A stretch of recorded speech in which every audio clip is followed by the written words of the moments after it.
સુત્રાપાડા મુકામે કારડિયા રાજપૂત સમાજ લગ્ન સમિતિ દ્વારા વસંત પંચમીના પવિત્ર દિવસે સમૂહ લગ્નનું ભવ્ય આયોજન કરવામાં આવેલ હતું.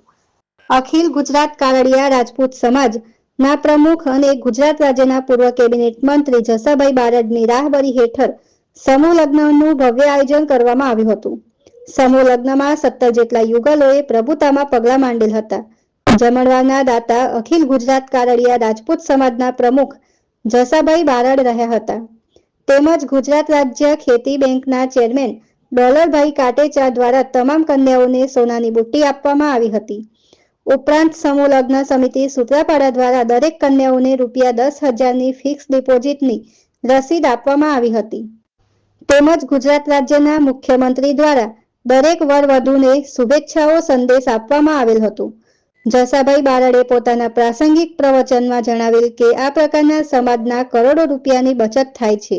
બહોળી સંખ્યામાં કારડિયા રાજપૂત સમાજના લોકો હાજર રહી અને સમૂહ લગ્ન મહોત્સવને સફળ બનાવેલ હતો.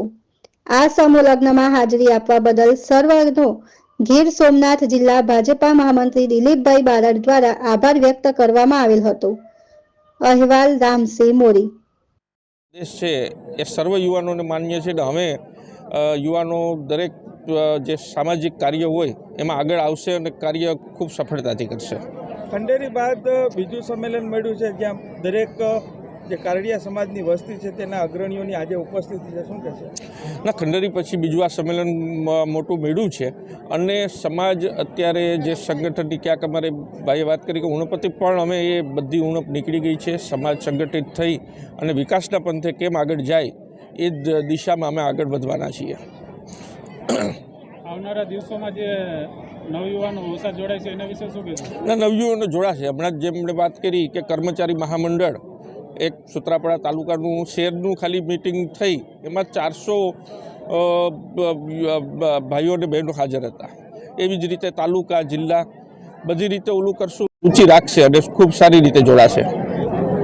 જેમ કે આપણે બાપાએ કીધું એ પ્રમાણે 62 સમૂહ લગ્ન હતા, આખલે 17 છે એટલે દિવસો ને દિવસે ઘટે એ બાબત એટલે એ બાબતે પણ જાગૃતિ લાવવાના પ્રયાસો કરશું. આવનારા સમૂહ લગ્ન એમણે હમણાં જાહેરાત કરી કે ઐતિહાસિક હશે એટલે અમે સૌ યુવાનો આ જે વર્ષ દિવસનો ગાળો છે પણ આવનારા ઐતિહાસિક સંખ્યામાં સમૂહ લગ્ન અને ખૂબ જ સારા સમૂહ લગ્ન કરશું.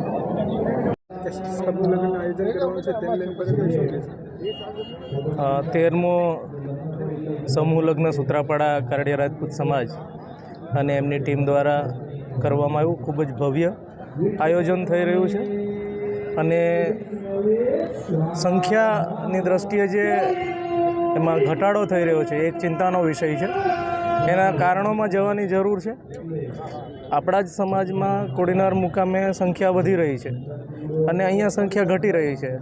તો એના કારણોની છણાવટ કરી અને એ કારણોની સામે એનો ઉકેલ સુચારુ રૂપથી લઈ અને આ સમિતિએ આગળ વધવું જોઈએ એવું મારું સ્પષ્ટ માનવું છે. અને મને વિશ્વાસ છે કે એ દિશામાં યુવાનો ખાસ ધ્યાન રાખશે અને એ દિશામાં આગળ વધશે એવું મને લાગી રહ્યું છે. આવનારા દિવસોમાં યુવાનોને જાગૃત અથવા યુવાનોને આ રાહ ઉપર લાવવા માટે શું પ્રયત્ન કરશો? જે સમાજની અંદર તમારો જન્મ થયો છે એ સમાજનું ઋણ તમારા જન્મના દિવસથી તમારી ઉપર ચડેલું હોય છે. આ ઋણને કોઈ ઉતારી નથી શકતું, પણ જે સ્થાને બેઠો છે જે છે એ મુજબ ફક્ત રાજકીય લોકો જ કામ કરી શકે કે ફક્ત સામાજિક લોકો જ કામ કરી શકે કે શિક્ષિત વર્ગ જ કામ કરી શકે એવું નથી. પોતાના સ્વબળે અને પોતાની કુનેહથી દરેક વ્યક્તિ આ મહાયજ્ઞમાં આહુતિ આપવી જોઈએ એવું મને લાગી રહ્યું છે. અને યુવાની તો આખી આયુનું એક એન્જિન કહેવાય. એટલે યુવાનીનો એક એક દિવસ અને એની એક એક શક્તિ દરેક યુવાનોએ લગાડવી જોઈએ. બહુ બધા યુવાનો લગાડી રહ્યા છે અને આવનારા દિવસોમાં પણ આપણું યોગ્ય માર્ગદર્શન હશે. ઉપરના લેવલથી જે આજે લીડરશિપ છે એ સમાજના એ વ્યક્તિઓએ ભોગ આપેલો છે કે જેણે શરૂઆત બહુ નાના પાયાથી કરી હતી, પણ આજે વટવૃક્ષ સમાન એનું રિઝલ્ટ આપણી સામે છે કે 11,000 થી 12,000 નોકરીઓ, સરકારી નોકરીઓ. એક સરકારી નોકરી મેળવવી કેટલી અઘરી છે આપણે સૌ જાણીએ છીએ. માનનીય મોદી સાહેબના વિઝનથી એમણે જે ઇન્ટરવ્યૂ પ્રથા કાઢી નાખી અને મેરિટ બેઝ કરી દીધું. પછી નાનામાં નાના સમાજના દરેક સમાજના મેરિટ બેઝ જે કરી દીધું અને એનો લાભ મળે છે. એમાં આપણા સમાજને જ્યારે એમાં પણ સમાજને જ્યાં જ્યાં જરૂર છે, શૈક્ષણિક સંસ્થાઓની ખૂબ જ જરૂર છે. આપણે ચિંતા કરીએ છીએ દીકરીઓની, કે દીકરીઓને ભણવા માટે બહાર મૂકવી છે. મા બાપને ચિંતા થાય કે એ કયા માહોલમાં રહેશે, કયા લોકોની વચ્ચે રહેશે, કારણ કે ભણાવવી જરૂરી છે. અને એના વિના એ લોકોને બીજો કોઈ વિકલ્પ નથી. એટલે આજે જુનાગઢ મુકામે આપણી પાસે જે સંસ્થા છે એમાં આપણે એક ફરીથી બંધ પડેલા યુનિટને ફરી પાછું જાગૃત કરવાની કોશિશ કરી છે. આવનારા દિવસોમાં સૌ સાથે મળી અને કારણ કે તો આપણા જિલ્લાનું કામ છે, ગીર સોમનાથ અને જુનાગઢ જિલ્લાનું, તો દરેકે દરેક જીતવો પડશે.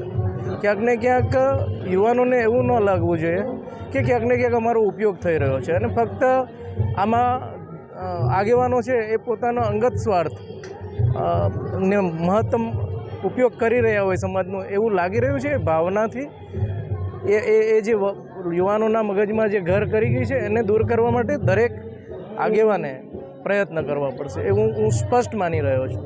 ભાઈ શ્રી રાજવીરભાઈ આપણા યુવા આગેવાન પણ છે, સામાજિક અને રાજકીય આગેવાન છે. અમે મળીએ ત્યારે અનેક વખત ચિંતા અને આમ કરવું જોઈએ, આ રીતે કરવું જોઈએ.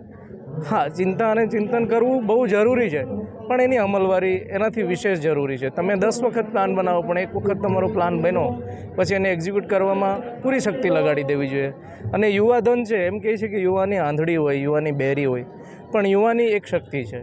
એને યોગ્ય માર્ગદર્શન નહીં આપીએ તો એ ગેરમાર્ગે, અવળા માર્ગે જશે અને તેને પાછી વાળવી પછી બહુ મુશ્કેલી છે. યુવાનોને બહુ અપેક્ષાઓ છે, સમાજ શિક્ષિત થયો છે. આજે આપણે વાતો કરીએ છીએ બધા કે આપણા આટલા પોલીસમાં છે, આટલા સરકારી તંત્રમાં છે. પછી 2008થી જે જીઆરસીએના માધ્યમથી ત્યાં પ્રયત્નો થયા અને આજે એ જીઆરસીએ વટવૃક્ષ બનીને બધી જગ્યાએ ફેલાયું છે. તો એ 11 કે 12,000 નોકરીઓ મળી એના પરિણામ સ્વરૂપ આજે બધી જગ્યાએ આપણી હાજરી દેખાઈ રહી છે. એવું કોઈ કહે કે ના કહે પણ સર્વવિદિત છે અને એમાં જ આગળ પહેલ કરતા રહેવી પડશે. કારણ કે તમારી પાસે શિક્ષણ હશે તો એક પરિવારને અને એના આજુબાજુના પરિવારોને પ્રેરણા મળશે અને સમાજ 100%, કારણ કે ફંડફાળા વગર કંઈ વસ્તુ થવાની નથી. બહુ ભવ્ય આયોજન થઈ રહ્યું છે, ફંડના વાંકે અટકી રહ્યું છે. એ આપણે અટકવા નહીં દઈએ એવી નેમ લઈએ આજના શુભ દિવસે અને એમાં આગળ વધીએ એવી મારી દરેકે દરેક સમાજ બંધુ ભગીનીઓને કરબદ્ધ વિનંતી છે. સૂત્રાપાડા મુકામે છેલ્લા 12 વર્ષથી સમૂહ લગ્નનું આયોજન થાય છે. આ વર્ષે 13મો સમૂહ લગ્ન સૂત્રાપાડા સમૂહ લગ્ન સમિતિ અને ગામના વડીલ અને મુરબ્બી જસાપાની અધ્યક્ષતાની અંદર 13મા સમૂહ લગ્નનું આયોજન આજે સૂત્રાપાડા મુકામે થયું હતું, જેમાં 17 દંપતીઓ છે એમણે ભાગ લીધો હતો અને આ તાલુકામાંથી ને આજુબાજુના તાલુકાઓમાંથી લોકો છે એ કાળિયા રાજપૂત સમાજના લોકો છે એ ભેગા થયા હતા. ખાસ કરીને યંગ જનરેશન હમણાં સમૂહ લગ્નથી બહુ વંચિત રહી છે અને જેમ આપણે કીધું 62 હતા આજે 17 છે, એટલે દિવસે ને દિવસે સંખ્યા ઘટે. એ બારામાં શું કહેશો? સમૂહ લગ્ન છે એ આપણા જિલ્લાની અંદર જુદા જુદા ઘણા બધા જગ્યાઓ થઈ રહ્યા છે. કોડીનારમાં લગભગ મોટી સંખ્યામાં થાય છે, 200 જેવી સંખ્યા આજે આ વખતે છે. પ્રાચીની અંદર પણ 51 જેવા સંખ્યાઓ થાય છે, કીડીવાવ થાય છે, દુધાણા થાય છે, સિંધાસ છે. એટલે સ્વાભાવિક છે કે થોડીક સંખ્યા છે એની અંદર ઘટવાની અંદર પણ અમારા વડીલ આગેવાન જસાભાઈ આ વખતે જે કીધું એ પ્રમાણે યુવાનોને અમે આને જોડવાના છે અને જે પરિવારની અંદર લગ્ન હોય તો ત્યાં એ વ્યક્તિઓ યુવાનોનું એક ટીમ જઈ અને સમજાવશે, એમને વાત કરશે અને એમના જે ફાયદાઓ છે એના વિશેની વાત કરશે. અને આવનારા સમયની અંદર પણ સંખ્યા જે સૂત્રાપાડા શહેર પૂરતી પણ જે સમૂહ લગ્ન થાય છે એમાં પણ સંખ્યા ખૂબ મોટી સંખ્યામાં વધે એવા પ્રયત્નો છે એ અમે કરવાના છે. વર્ષોથી આપણા મહામહિમ રાજ્યપાલ વજુભાઈ વાળાએ આ વસ્તુ કહેતા આવ્યા છે કે સમાજ ક્યાંક ને ક્યાંક સમાજથી આડો ભાગી રહ્યો છે. યંગ જનરેશન આ રીતનું આડું જાય છે, એના બારામાં શું કહેશો? એક આ કોઈ પ્રી પ્લાન વસ્તુ નથી કે કોઈ આડા ભાગે છે, પણ ક્યાંક ને ક્યાંક કોમ્યુનિકેશનનો અભાવ હોય, વડીલો છે, યુવાનો છે, એમની વચ્ચે ક્યાંય ચર્ચા કાર્યક્રમો જે થવા જોઈએ એ ન થતા હોય તો એને લીધે છે એ અત્યારની આ જે પરિસ્થિતિ છે એ દેખાઈ આવે છે. પણ હવે છેલ્લા વર્ષ દિવસથી આ બાબતની અંદર સમાજની અંદર છે ઘણા બધા પ્રયત્નો છે એ થઈ રહ્યા છે અને સામાજિક નામ ઉપર જ પ્રયત્ન થઈ રહ્યા છે, જેની અંદર રાજકીય સ્વાર્થ ક્યાંય કોઈનો નથી.